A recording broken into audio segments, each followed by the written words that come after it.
The USA under Donald Trump was able to build a very solid and intimidating coalition of Middle Eastern allies. The Abraham Accords were the most important development in the region for a long time because they diminished the divisions and fault lines which were created and fostered in the region by many players. UAE and Bahrain were now friends with Israel. In few weeks, Sudan formally agreed to normalize ties with Israel and join the broader diplomatic realignment in the Middle East. In December 2020, Israel and Morocco agreed to normalize their relations. Saudi Arabia, under modernist Crown Prince Mohammed bin Salman, was informally a part of the alliance as it didn't utter a single word of criticism and in fact strengthened its trade and military ties with Israel. Israel, which was in a rough neighborhood, was suddenly in the company of friends with very few adversaries like Palestine and Iran and rogue military states like Pakistan opposing it. Now that a war has broken out between Israel and Hamas, the friend states, though being Arabs, are quiet. They aren't joining their Palestinian Arab brothers in trying to erase Israel from the face of the earth.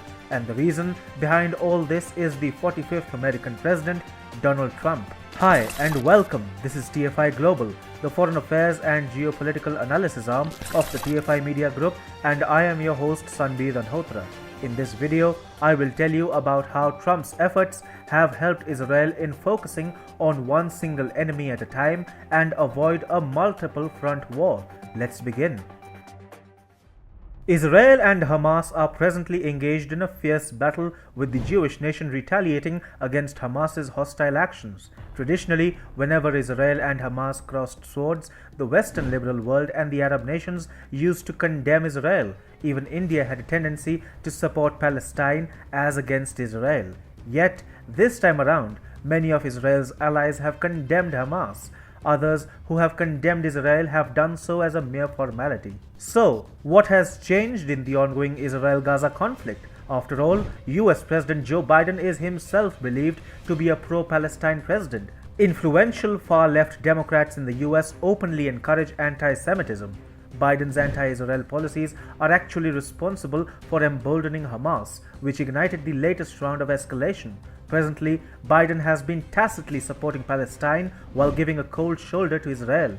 Yet, the US allies keep supporting Israel, courtesy of former US President Donald Trump. At the very outset, Trump managed to make Israel much more powerful and influential in the Middle East region with the Abraham Accords. These peace agreements brokered between the Arab nations and Israel have permanently changed the region. Earlier, when Israel and Hamas or other groups in Palestine shared hostilities, the Arabs used to rise in support of the Palestinian cause. For the Saudi-led Arab nations, Israel used to be an enemy. However, with the Abraham Accords, Israel has become an ally for the Arab world.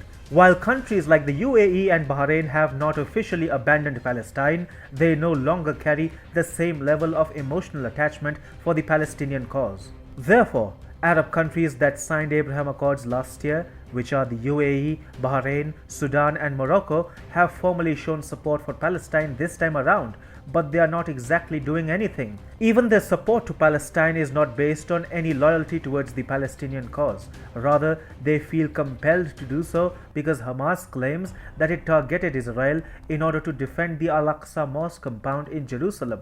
Now, Jerusalem and the Al-Aqsa Mosque compound are emotive issues in the Muslim world, and the Saudi-led Arabs, being the undisputed leaders of the Islamic world, feel pressure to speak about the issue. Make no mistake, Hamas doesn't command any respect in the Sunni Arab world, and whatever the Arab countries say about the present Israel-Gaza conflict has more to do with religion than with diplomacy or foreign relations.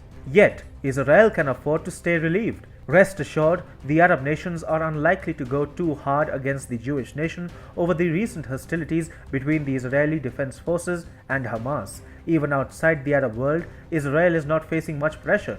Again, it was Trump who had started slamming the tendency of United Nations bodies to keep passing resolutions against Israel over the Israel-Palestine conflict. Trump started supporting Israel at global forums, while also nudging US allies to give up their Palestine bias and embrace Israel. Therefore, Germany and France too have come out supporting Israel and its right to defend itself in face of hostile actions by Gaza-based Hamas. German government spokesman Stefan Seibert denounced the adverse actions by Hamas against Israel. Saibart said, "This violence cannot be justified by anything. Israel has the right to defend itself against these attacks within the framework of self-defense." France, on the other hand, banned a pro-Palestine rally which was scheduled to take place on Saturday.